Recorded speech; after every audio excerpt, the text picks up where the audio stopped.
Hello. So, I have a story, and it involves young love and subterfuge. Most people, when they meet me, they say that I'm really shy and quiet, and they'd be kind of surprised to know that I was once a very loud and flamboyant child. I am the youngest of 3 siblings, and so I need the attention to be on me. So much so that when our parents took us to the movie theater, I would run to the front of the theater, spread out my arms in front of the crowd, and just stand there. Worship me. I loved dancing for people. I loved making people laugh. I was actually pretty loud. Then everything changed when the homeschooling attacked. Some people are also surprised to know that I was not always homeschooled. I went to public school up until the 4th grade, and let me tell you, my public school experience was just the prequel to Mean Girls. There was this one girl. She was just a very young brunette Regina George. She always wore hot pink, and not just on Wednesdays, like every freaking day. And she wore these freaking heeled boots in the 2nd grade, and you could always hear her like fee-fi-foing her way down the halls towards you, strutting down the halls like. And she always had these 2 girlfriends of hers on either side of her, I kid you not, who believed everything that she said. One time, she had them totally convinced that she was a psychic and could predict their futures. Damn.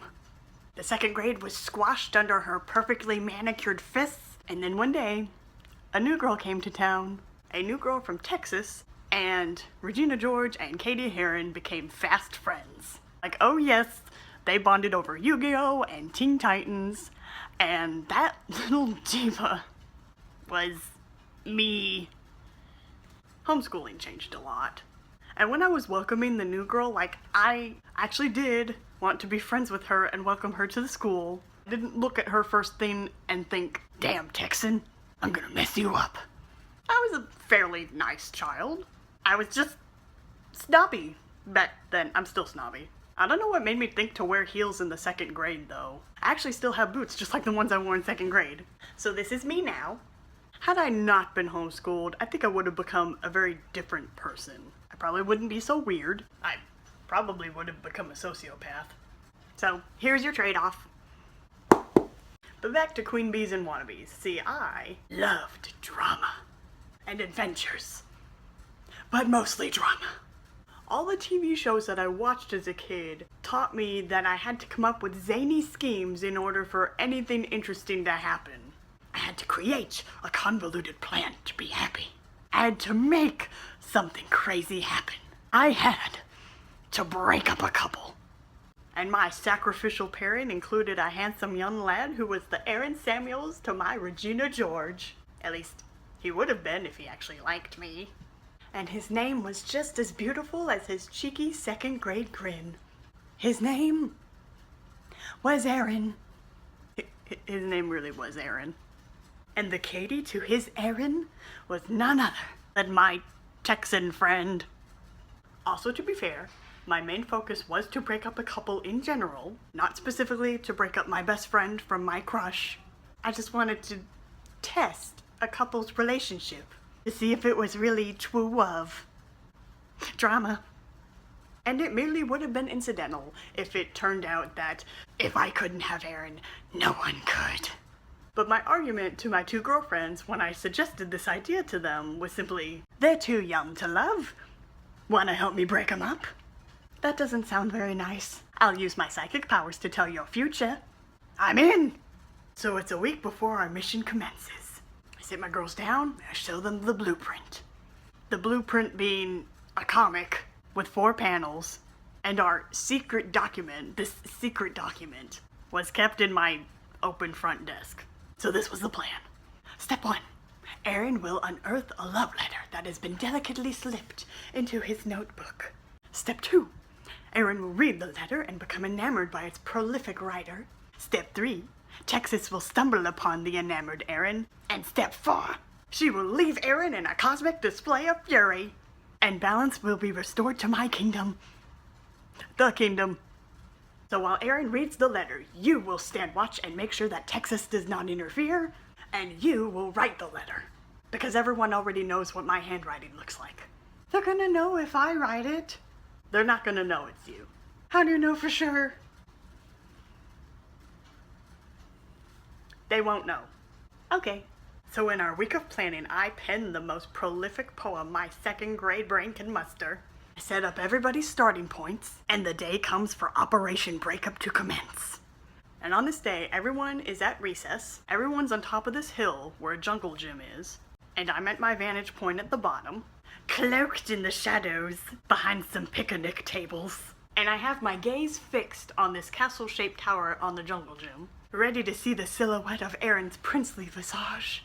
See, in the poem, Aaron's secret admirer asked him if he would meet them at the top of the highest tower on the jungle gym. And with my writing skills, who would say no? And so, of course, he wanted to keep this poem close to his heart, clenched in his freckled little fist, walking around the tower rather than up to it. But even this doesn't really surprise me. What I am surprised at is the fact that he's walking around with a group of 5 or 6 of his friends while clutching this note. He's walking up to my friend, who wrote the poem for me. At this point, my other girlfriend comes up beside me, and she's like, okay, so funny story. Texas isn't here today, so I abandoned post. Also funny story, Aaron had some of his friends inspect the letter to figure out who wrote it. You think they know she wrote it? Well, judging by the oh shit expression on her face, I'm gonna say yeah. And then, something crazy happens.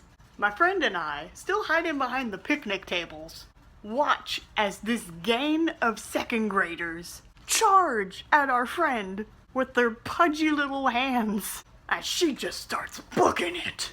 They tail around the castle tower, down to the blacktop, back up to the slides. And as I'm watching this, in my head I'm like, I'm the youngest child. I need the attention to be on me. There's drama afoot, and I want in. So I leap to my feet, swerve around the picnic table, and I sprint towards my friend as fast as I can in heels. Running up next to her like, what happened? They figured out it was me. Oh golly, that's tragic. Can we run around the swing set where there are the most people? And before I know it, the school bell rings, and our assailants flinch, giving us the split second we need to beat a hasty retreat back to the picnic tables where we disappear into the shadows. At least, we could have stopped there. I wound up kicking the back door open and then running through the halls back to the classroom because dramatic exit. And the proper movie ending to all of this would probably be Aaron and Texas watching the sunset together, with me, the mean girl, getting her comeuppance from the friend I framed. Like, Aaron and Texas kissing on a dance floor in a gymnasium, while in the background my 2 girlfriends dump a punch bowl on me. But no, I got away scot-free. The friend who got chased over that love poem never mentioned it to me again. And Texas never even knew any of this had happened. And she and Aaron didn't even stay together long. Actually, she is now a he. I probably would have continued these sort of sociopathic antics were it not for homeschooling.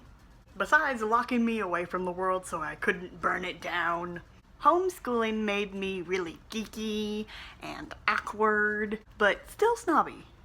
Snobby and awkward are a really unfortunate combination now that I think about it. But hey, at least I'm not a psychopath anymore. Probably.